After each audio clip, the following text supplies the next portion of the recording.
বেনামাজির সাথে ভাগা কোরবানি দেওয়া যাবে কিনা? সুপ্রিয় ভ্রাতৃবৃন্দ, প্রশ্ন এসেছে বেনামাজির সাথে ভাগা কোরবানি দেওয়া যাবে কিনা।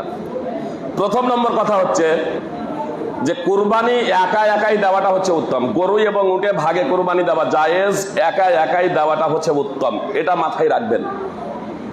গরুতে সর্বোচ্চ 7, উটে সর্বোচ্চ 10, ভাগাভাগিতে জায়েজ, একাই একাই উত্তম। এখন প্রশ্ন হচ্ছে যে বেনামাজির সাথে ভাগে কুরবানি দেওয়া যাবে কিনা। যদি সৌদি ফতোয়া কমিটির মুফতিগণের ফতোয়া যদি বলেন সেখানে বাদ সহ, তাহলে তাদের মতে যাবে না। বুঝতে পেরেছেন? তার কারণ তাদের মতে তারা মুসলমানই না। আর যদি আল্লামা নাসিরউদ্দিন আলবানী এবং ভারতের অধিকাংশ উলামায়ে কেরামদের যদি কথা যদি বলেন, তাহলে এদের মতে যাবে। তার কারণ যতক্ষণ পর্যন্ত ইসলামের কোনো বিষয়কে অস্বীকার না করছে ততক্ষণ পর্যন্ত তারা মুসলমান, মানে কুফরি করলো, শিরক করলো। আসলে এই বিষয়টা মতানক্য হওয়ার অন্যতম কারণ হলো যে হাদিসে নামাজ ছেড়ে দেওয়াকে কুফর বলা হয়েছে আর শিরক বলা হয়েছে। আর সব কুফরের মাধ্যমে ইসলাম থেকে বের হয়ে যায় না, সব শিরকের মাধ্যমে ইসলাম থেকে বের হয়ে যায় না।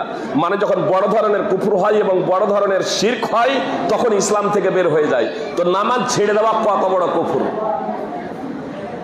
হাদিসে এই বিষয়টা যেহেতু স্পষ্ট উল্লেখ নেই, এজন্য ওলামায়ে কেরামদের মাঝে মতানক্য আছে।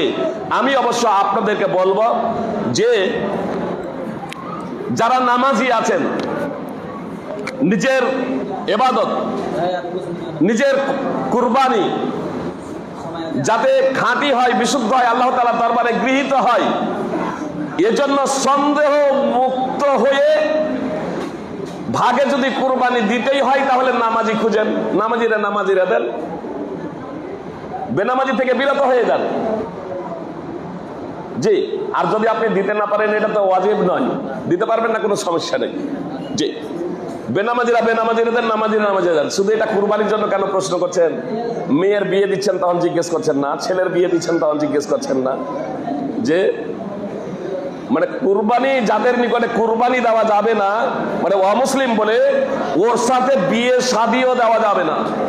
জি, আপনার এক অপরের উত্তরাধিকারও হবে না, এক অপরের উত্তরাধিকারও হবে না।